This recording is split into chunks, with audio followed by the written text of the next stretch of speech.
इसलिए आज जान ले, इसलिए आज जान ले और अपने मन में सोच भी रख, और अपने मन में सोच भी रख कि ऊपर आकाश में और नीचे पृथ्वी पर यहोवा ही परमेश्वर है। यहोवा ही परमेश्वर है। हालेलुया।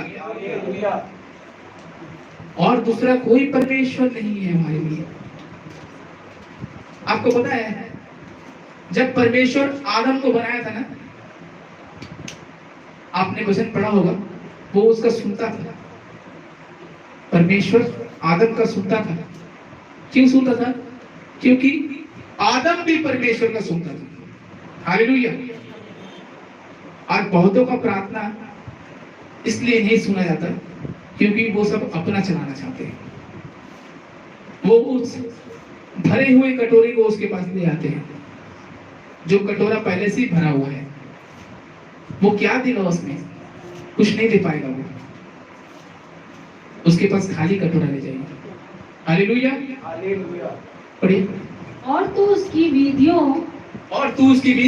और आज्ञाओं को जो मैं आज तुझे सुनाता हूँ मानना, इसलिए कि तेरा और तेरे पीछे तेरे वंश का भी भला होगा। हालेलुया। आज वो आपको आज्ञा देता है कि आपको कैसा चलना है। मैं परमेश्वर का धन्यवाद करता हूं कि अभी इस समय बहुत से भाई बहन ऐसे हैं जो हम में से हैं, वो भटक रहे हैं, वो अंधकार में भटक रहे हैं, और प्रभु हमें ज्योति का संतान बनाकर यहाँ खड़ा किया है। हालेलुया। हम उन सभी के लिए भी प्रार्थना करते हैं कि प्रभु उन्हें भी तेरी वचन का चमक उनके ऊपर भी प्रकाशमान कर। हालेलुया। हालेलुया। इफिसियों 5 का 11-12 क्या है?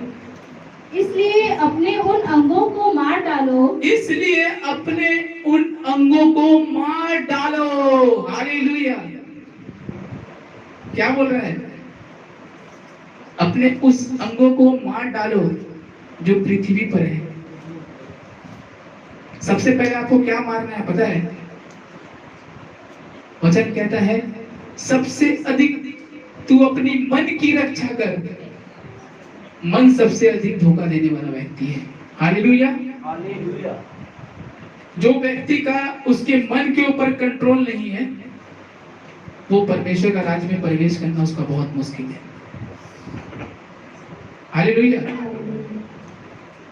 एक जगह तो ऐसा भी कहता है, बहन पढ़ो, जो पृथ्वी पर है अर्थात वह विचार अशुद्धता दुष्कामना बुरी लालसा और लोभ को जो मूर्ति पूजा के बराबर है। हालेलुया। यहाँ पे एक चीज जानने वाली है, आप लोग ध्यान देना मेरी भाई मेरी बहन। जरूरी नहीं हो कि आप मूर्ति पूजा करें। अगर आप पाप कर रहे हो, परमेश्वर का विरुद्ध जाके काम कर रहे हो, तो जरूरी नहीं है कि आप मूर्ति पूजा करें, या आप मूर्ति पूजा नहीं करते हो, बाकी ये सब काम आपके हाथ से होता है, तो वो मूर्ति पूजा के बराबर ही है। हालेलुया। आज बहुत से हैं ना भाई बहन जो बस बोलते हैं मूर्ति पूजा नहीं करते हैं, अब बाकी क्या काम? भाई तेरा ये काम, बहन तेरा ये काम भी मूर्ति पूजा के बराबर ही है। उन भाई बहनों के बराबर ही तू खड़ा होगा जो उस दिन उस न्याय के दिन में खड़ा रहेगा वहां पे। हालेलुया। हालेलुया। मुंह खोलकर बोलिए हालेलुया। हालेलुया भी नहीं कहते आप लोग। पढ़िए। इन्हीं के कारण परमेश्वर का क्रोध आज्ञा ना मानने वालों पर पड़ता है। इन्हीं के कारण परमेश्वर का क्रोध आज्ञा ना मानने वालों पर पड़ता है। आपको जरूरी नहीं कि आप मूर्ति पूजा नहीं कर रहे हो तो आप परमेश्वर का राह में सही चल रहे हो। आपका वो नजर जो आपको पाप करवाता है। उसका वचन कहता है कि अगर तेरा आंख तुझसे पाप कराए तो उसे निकाल कर तू फेंक दे। तेरा बिना आंख का स्वर्ग का राज में प्रवेश करना अच्छा है, तेरा आंख का वजह से तू नरक में फेंका जाएगा। उसका वचन कहता है तेरा हाथ अगर तुझसे पाप कराए, अपना हाथ को काट कर फेंक दे, तू बिना हाथ का उस स्वर्ग में प्रवेश कर पाएगा। मगर उस हाथ के साथ जो हाथ की वजह से तू पाप करता है, तू स्वर्ग का राज में प्रवेश नहीं कर पाएगा।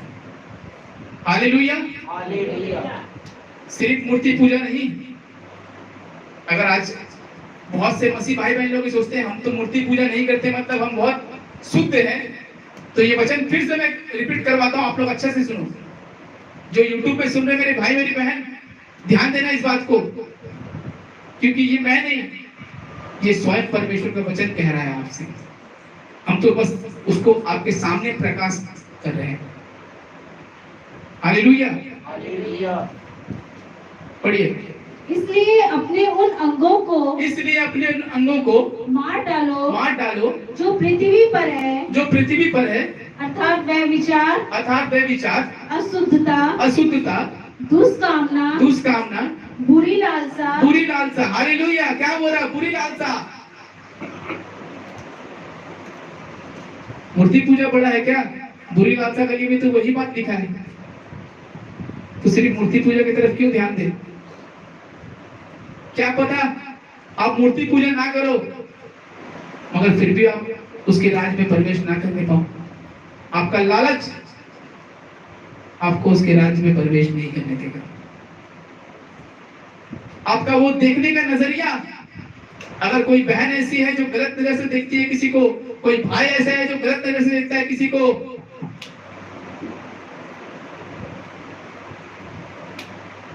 उस नजर से की वजह से वो प्रवेश नहीं कर पाएगा। हालेलुया। पढ़िए। और लोग वो जो मूर्ति पूजा के बराबर है, इन्हीं के कारण परमेश्वर का प्रकोप आज्ञा नहीं मानने वालों पर पड़ता है। हालेलुया। भैया मैं तो मूर्ति पूजा नहीं करता मगर लालच मेरे अंदर बहुत ज्यादा भरा है, कहां से पैसा आ जाए। भैया मैं तो मूर्ति पूजा नहीं करता मगर मैं बुराई दूसरे का करता हूं। अरे वो मूर्ति पूजा के बराबर ही है, वो बोल रहा है। तू मूर्ति पूजा नहीं करता, तू जो करता है वो मूर्ति पूजा के बराबर ही है।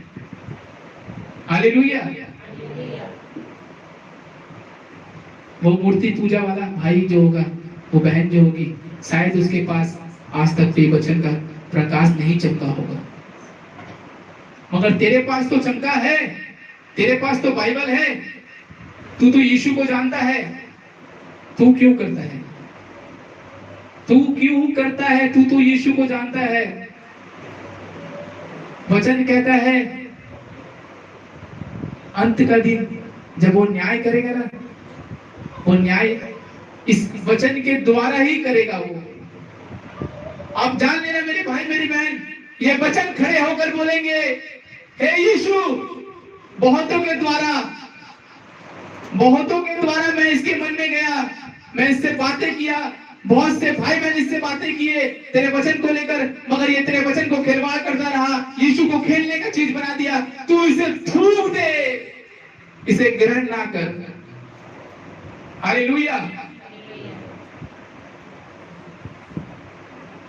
बोलेगा वो वचन उठ के खुद आपका न्याय करेगा कि तेरे पास वचन का प्रकाश चमका था, फिर भी तू गलती किया।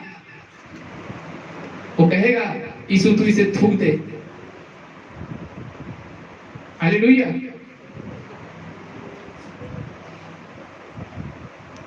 पढ़िए बहन। और तुम भी जब इन बुराइयों में जीवन बिताते थे तो इन्हीं के अनुसार चलते थे। हालेलुया। और तुम भी जब इन बुराइयों में जीवन बिताते थे तो इन्हीं के अनुसार चलते थे। आपको पता है एक मसीह का चाल चलन कैसा होना चाहिए? आप अगर हजारों के बीच में खड़ा हो ना और आप एक हो, आपको देख के कोई बोले कि ये मसीह का बच्चा है। हालेलुया। आप याद करो उस समय को जब एक मसीहा आया था, यीशु मसीह, और उसके जैसा कोई खड़ा दोबारा नहीं हो पाया।